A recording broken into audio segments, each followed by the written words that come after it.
So today is part 3 of my 4-part mini-series about the Blue Jays, and today we're going to be talking about the 1993 Toronto Blue Jays.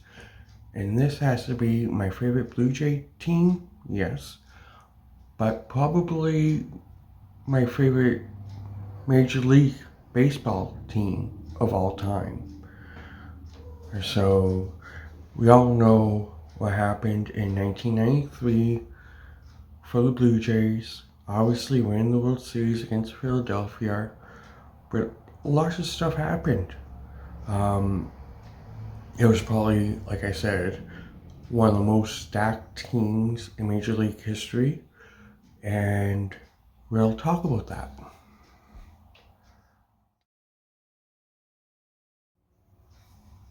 So, like any other big teams, we have to talk about transactions.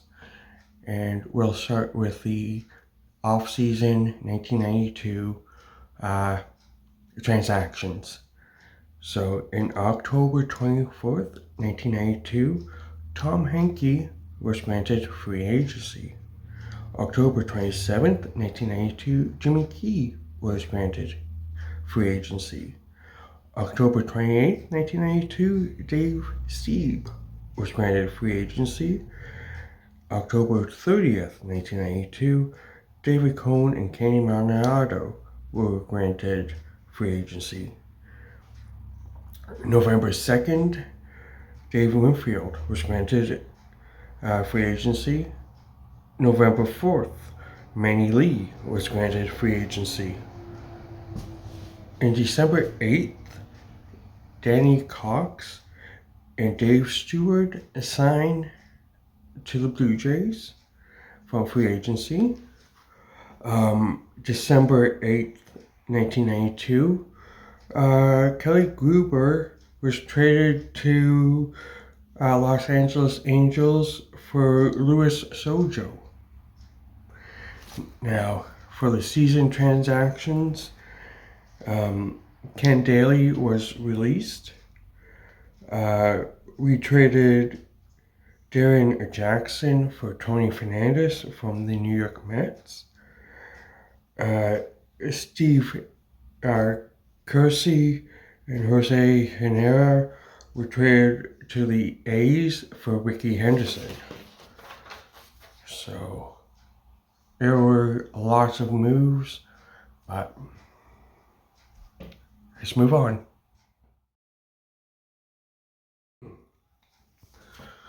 So the 1993 Blue Jays didn't start a lot of great players. Like, obviously they had to start lots of good players, but they let a lot of people rest that day. So the starting lineup against Seattle, they ended up losing 8-1. It doesn't surprise me when you see the lineup.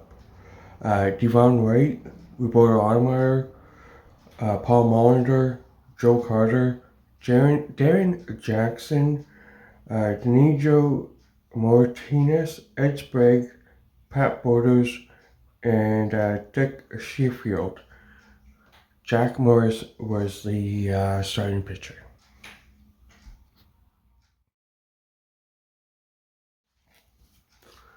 The 1993 All-Stars featured let's just say a lot of Blue Jays. It was a Blue Jay All-Star game in my mind for the AL. You have Roberto Alomar, John Arud, Joe Carter, Devon Wright, Paul Molitor, Pat Hankin, Dwayne Ward, and even Cito Gaston all went to the All-Star game.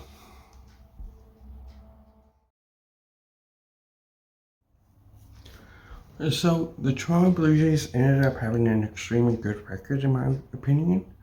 And it's, again, not surprising that they ended up going 95 wins and 67 losses, which is amazing. I kind of think their wins are low for that team, but you know what? Baseball is just that kind of a thing. I'm assuming Toronto gave their stars a lot of time off to save them, which, if that's what they did, um, it worked. So, congrats, Cito. Um, so, I mean, 95 wins, 67 losses isn't anything to hang your head on. But in my opinion, I kind of thought they would have won more. And yeah, we're talking about 93, so who played when kind of leaves my mind. I can't remember, and I'm not doing that much research.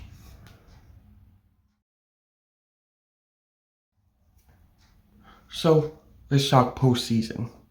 Um, Playoffs. So first we play, Toronto plays against Chicago White Sox, and we beat them 4 games to 2, 6 game series, which is pretty nice considering Chicago is a very good team at that time. So a 6 game, 4 games to 2 win is pretty amazing in my opinion.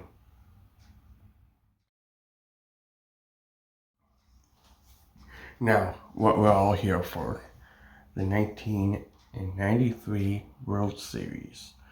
So obviously Toronto is trying to be a repeat, and Philadelphia wants to be the team to beat them, obviously.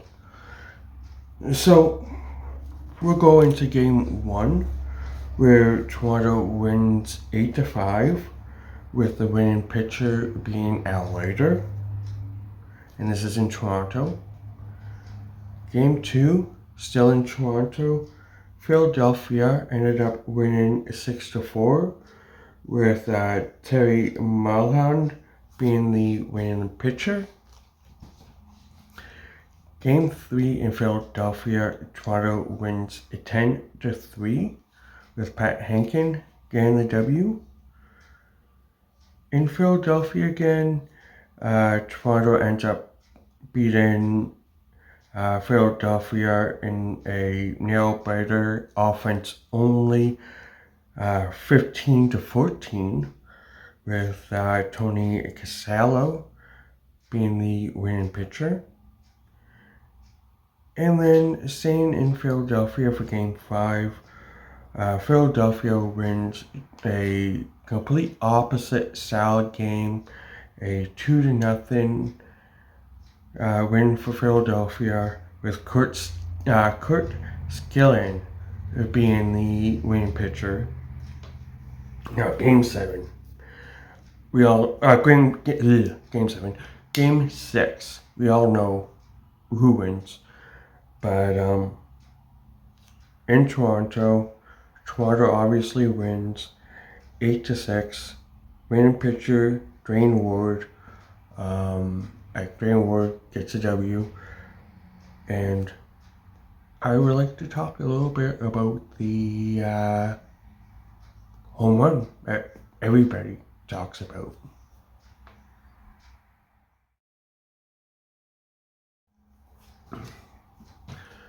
So everybody knows about the home run Joe Carter, the walk-off home run Joe Carter hit to win the second in a row Toronto Blue Jay World Series rings against Mitch Wild Thing. But I don't know if anybody actually knows the story behind it.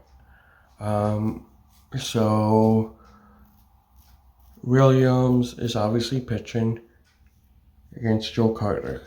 We all know that part. But what people tend to forget is that it was Rickey Henderson on second base. Possibly the best trash talker in baseball history. So pretty much Rickey Henderson and anyone around will tell you this story, that when he was pitching, Rickey was talking a lot to Mitchell. So apparently, so Rickey says what he said just before Mitchell pitched the pitch is, "This is the last pitch you'll ever pitch in a Major League Baseball." And he threw the pitch, and Joe hit the home run. And you don't see anything about Mitchell ever again, except for that home run. Yeah, he didn't retire right after, but no news after that. He lost all of his confidence after that, and yeah. So everybody talks about Joe Carter hitting a home run, and yes, that was big. But would it have happened if Rickey Henderson wasn't on second base, talking trash? Who knows? Rickey Henderson had not only a great career stealing bases, getting on base, but he got into the pitcher's minds when he got on base. There's so many stories about him talking to first base, second baseman, about how he's going to steal on the next pitch, and then he steals the base. There's been so many stories about him talking to the pitcher, saying, "Oh, I'm gone," and he steals the base successfully. So, did Rickey Henderson cause Joe Carter to be able to hit the home run? That's something that can be debated, yes. So, let's do that respectfully in the comments.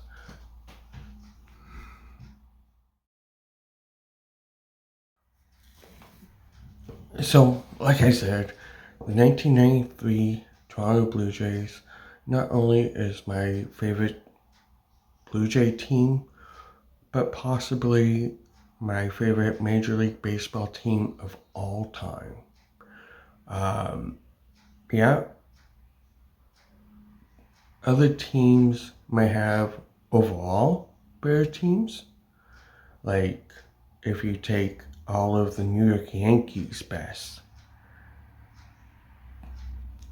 But if you take 1 year of team, like for instance, the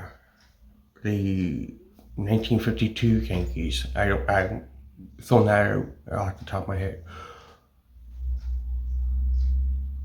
That team versus the 1993 Blue Jays.